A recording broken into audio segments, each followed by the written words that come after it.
but that is the goal of the talk. As you know, there are so many commercially available TAVRs currently. So there are balloon expandable valves, and I put it there.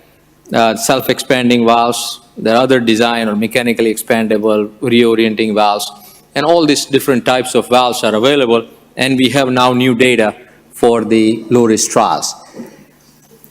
Just to give a perspective, that we started the first TAVR in 2005 in United States, and now, if you look at it, there are 587 sites. 587 sites in 51 states. So this is a procedure that is widely available, very widely available in United States. And within last 2 years, as you can see, there are almost 40 sites that open. And if you look at this is United States, so in 2017, there are 51,000 transcatheter valves done. The red is valve-in-valve, 3,000 valve-in-valves. So totally 55,000 valves. And last year, in the first 3 quarters, we have 51,000 valves. So the last quarter were another close to 12,000 valves that were done in United States. So this number is astounding. This is a very large number of patients. And why is it possible? As you know, the reason why it's possible is because we have randomized data from each of the subgroup of patients, from extreme risk, high risk, intermediate risk, and now low risk trials. And as I pointed out, that these are the main randomized trials for both valves, the balloon expandable and self-expanding valves. So if you look at this is a little busy slide, but we'll spend 1 minute on it to say that if you take inoperable patients, high-risk patients, intermediate and low-risk patients, this is before the last 2 trials that were published.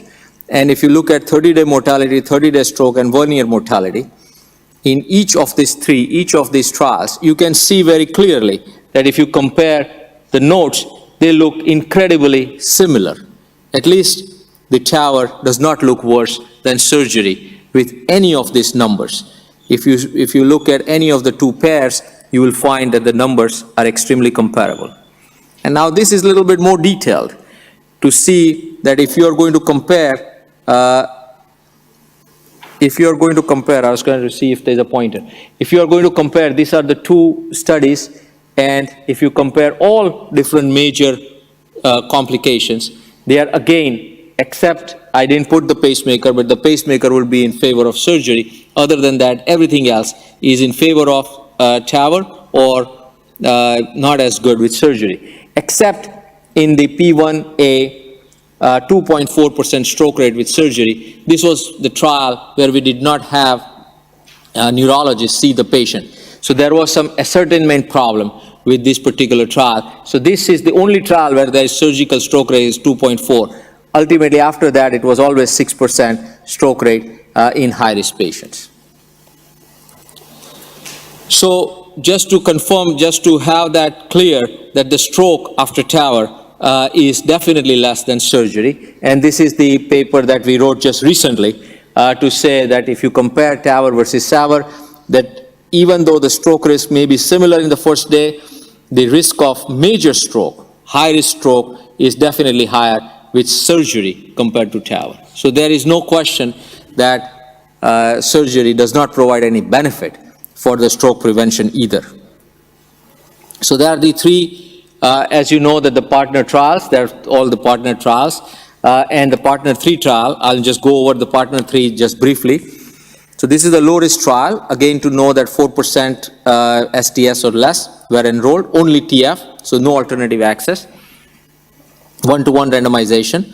And if you look at 30 days, 6 months, and people will be followed for 10 years, right now we have 1-year data. Very important thing to understand is that the inclusion criteria, of course, are the low-risk patients with severe AS, so this is not low-gradient AS, and the ejection fraction less than 50 were not included. And if you look at here, the anatomical exclusion criteria. So there were some anatomical exclusion criteria. So when you say TAVR for all, you are going to exclude the patient who are not good anatomical patients for TAVR. And what are not good anatomical patients for TAVR is severe calcification of LVOT, vascular anatomy, which is not suitable for transfemoral. As I said, we did not include alternative access patients.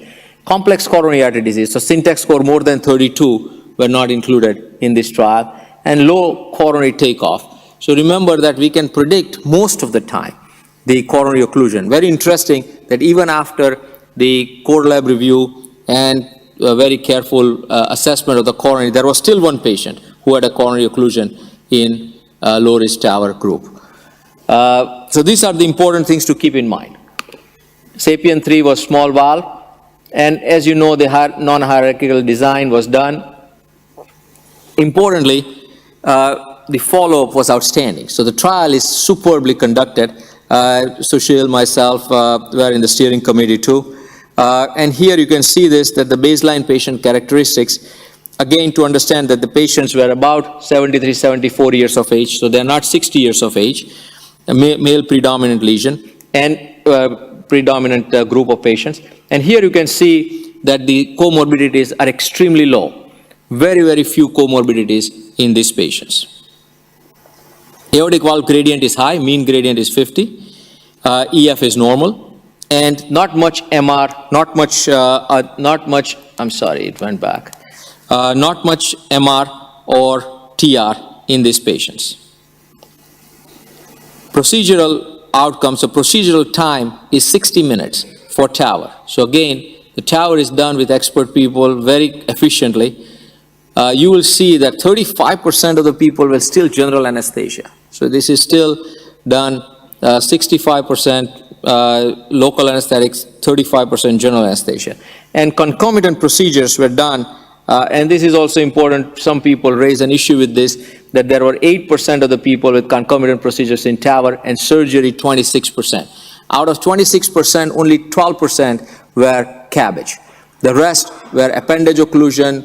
Some people had mitral valve repair, very few, and some people had tricuspid ring, some people had atrial fibrillation related surgery, MAICC procedures, and things like that. But the sensitivity analysis of all of this is done and available in the supplement. So after excluding each of these concomitant procedures, still the results were the same, and it is available in the New England Journal supplement. So this is an important question because this commonly comes up as a criticism of this trial.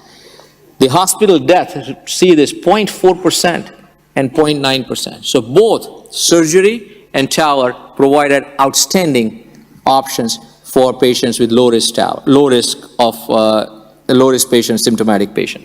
And as I said, coronary obstruction was present in 0.2% TAVR. Very interestingly, even with surgery, 2 patients had coronary obstruction. Ventricular perforation with 2 patients, annular rupture, nobody. Primary endpoint. So primary endpoint is death, stroke, and rehospitalization. All strokes, death, and rehospitalization. 15.5 versus 8.5. Half. So we are looking at p-value of superiority 0.001, non-inferiority, of course, 0.001 and less. So this is, and if you look at each one of the endpoints, so if you now look at all-cause mortality, 1% mortality at 1 year. So this is at 1 year. 1 year mortality of 1%. Amazing. And 2.5% for surgery, which is also amazing. But this is almost better than surgery. So 0.09 p-value. And if you look at all strokes, now we are talking about all strokes, 1.2% stroke rate, 3.1% in surgery. So all strokes, 1.2%, and ranking 2, 0. So no major strokes with TAVR at 1 year. And this was without emboli protection, because emboli protection was not used in this particular trial. Death or disabling stroke, 1%, because there are 0 strokes, and 3.9. And if you look at the p-value, is 0.03. So at least at 1 year, you have less strokes and death, disabling strokes and death with TAVR. It's very difficult to beat this kind of data. Rehospitalization, 7% versus 11% in favor of TAVR. And now look at other endpoints. So bleeding, major vascular complication, AKI, and we are not talking little bit less. Even pacemaker, no different. New onset bundle branch block was higher, but coronary obstruction, aortic valve, endocarditis, nothing is in favor of surgery. And that is true for 1 year also. except for left bundle branch block. New onset left bundle branch block was more and interestingly enough, this is the only trial where surgery did better with hemodynamics, because all different kinds of valves are allowed. Annular dilatation was done, annular enlargement was done with surgery. So the surgery had a little bit less gradient compared to transcatheter valve. However, if you look at the patients with PPM, they were not that different. So this is, although statistically different, of 2 millimeter difference, the clinical difference was not tremendous. Gradient was also less, and aortic valve area was larger by 0.1 with surgery. Paravalvular regurgitation less, and again, to see that 70% of the people had none or trace. So this is also amazing. This number for the core valve trials, as you will see, is in the range of 30%. So this is none or trace is 70%. Now, how does it compare to other trials, surgery? So if you look at this, anesthesia time, very similar. You've got to operate. Procedure time, very similar. Cross-clamp time, very similar. This is high risk, intermediate risk, and low risk. So you are still doing similar things with surgery, clamping the aorta. Bypass time, very, very comparable. And ICU, 3 days still in the ICU, and 7 days in the hospital. So even though it's a little bit less, it's still out there because there is certain things that you got to recover from. And if you look at the death and all this, much less. So of course, from 8% to 1.3%, so surgery was amazing for low-risk patients. So if you compare it, it is very interesting to see that. TAVR comparison. Look at this. We went from 6.9, we already were 2%, 0.4%. And 0.4%, 0, this is just unbelievable. And procedure time, these are all minor complications, better. Fluoro time, 14 minutes. From 31 minutes to 14 minutes. ICU stay 2 days still, but length of stay 3 days. Still some people keep them in the ICU. We don't, as I talked in the previous talk, we don't have ICU stay 0. And if you look at all other outcomes, life-threatening bleeding, everything, in single digits. So we were in double digits, life-threatening bleeding, new onset atrial fibrillation 5%, permanent pacemaker 6.6%. So based on this finding, it is preferred to use TAVR in low-risk patients. It's not that it is an option. It is preferred to use in low-risk patients. And it is independent of surgical risk. So if high risk, intermediate risk, low risk, TAVR is better or same. And of course, you have to still use the heart team to say that if a very young patient, a patient who has anatomy is not good, then you may want to use TAVR. Now, how about the core valve data? So similar data. So 1-to-1 randomization, TAVR versus SAVR, and 74 years of age. So very, very similar patients are enrolled in 2 different trials. A little bit larger trials, 725 in each group. And again, if you look at the mortality and disabling stroke, so now this is not all stroke, this is disabling stroke only. So if you look at mortality and disabling stroke, it is 4.6 and 2.7. So remember, it was 1 in the other trial and 2.9 in the partner trial. So this is a little bit different, but still it is fairly low and again in favor of TAVR. Mortality 2.3% here. So it is slightly higher again. So this is all-cause mortality at 1 year instead of 1% and 3%, 2.9, very, very similar to surgical mortality that we saw in the partner trial. And disabling stroke, 0 versus 0.7, so very similar. And the surgical stroke rate, very, very similar, 2.3%. So the data are very consistent between the 2 trials. And heart failure hospitalization, little bit less, 7 versus 15 here, 3 versus 6.4. So again, it is a preferred strategy for the patients with severe AS at low risk surgical mortality. This is, I just put Cleveland Clinic data there too. As I showed you before, 494 patient. This is in the high risk and intermediate risk. How are you going to send this patient to surgery? 0%, 0.2% mortality, 0.2% stroke, 0.8% more than 2 plus AR, and 5% pacemaker rate last year. It's very, very difficult to justify surgery. Why can you now justify surgery? 3 minutes. what is the durability? People say that, well, we don't know the durability of valve. What are the predictors? What is the penalty for this?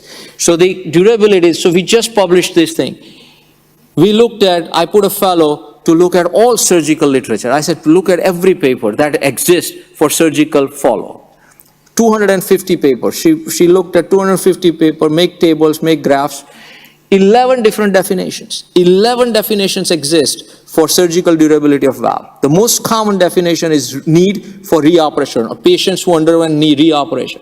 Patients who underwent reoperation at the old age is less and young age is more. Of course, because they don't go to another operation. They are not operative candidates at this point in time. Follow-up is not complete in these patients.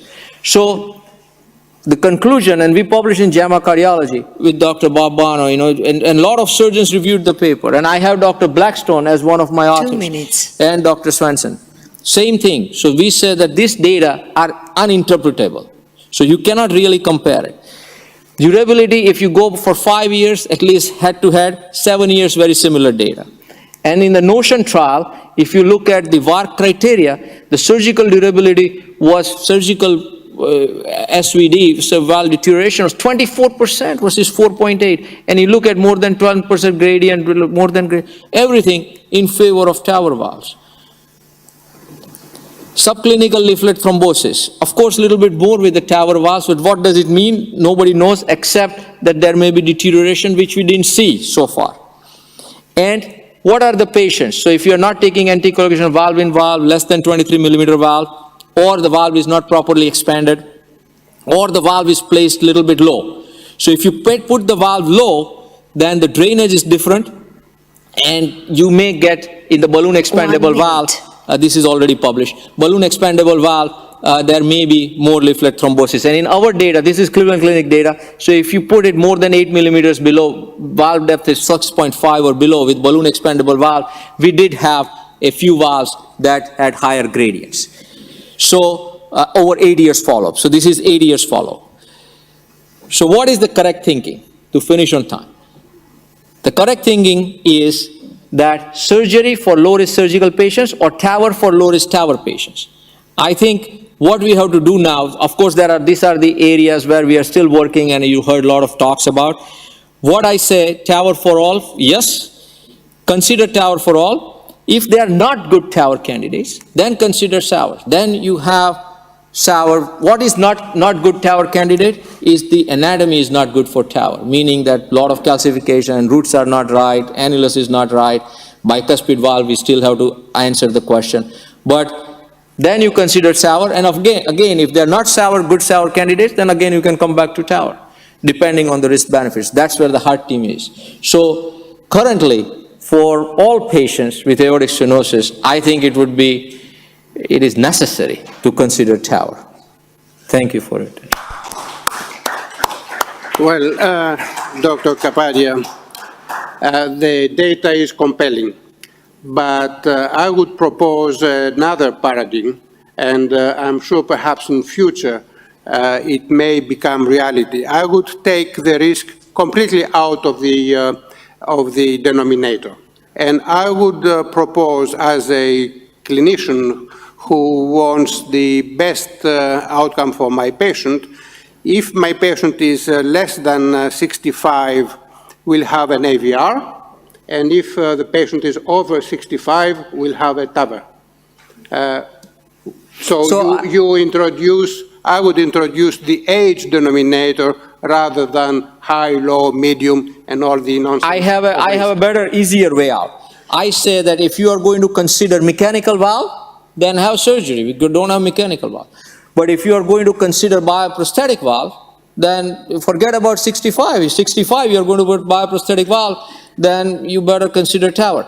So, and the TAVR is not good for all 65 if the anatomy is not good. So again, I think the age is a reasonable cutoff, but my sense is that mechanical or bioprosthetic valve should be considered. So if you say, hey, I'm going to open the guy's chest and put a biological valve, then I have a problem if the anatomy is compatible with TAVR valve.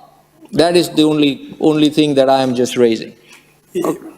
I would like to make my own comment here, saying that I agree with you, Dr. Kapadia.